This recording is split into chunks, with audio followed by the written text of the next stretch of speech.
In another hadith, Rasulullah sallallahu ta'ala alayhi wasallam has said that no vessel that has been filled is worse than the stomach, is worse than the... So the Prophet sallallahu alayhi wasallam further continues to say that if you wish to put anything into your stomach, then allocate 1/3 for food, 1/3 for water, and 1/3 for air and breathing. And 1/3 for air and breathing.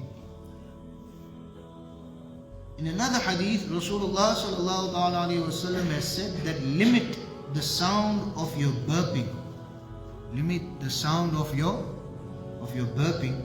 For he who overfills his stomach in the world will be the most hungry on the day of Qiyamah. He will be the most hungry on the day of Qiyamah.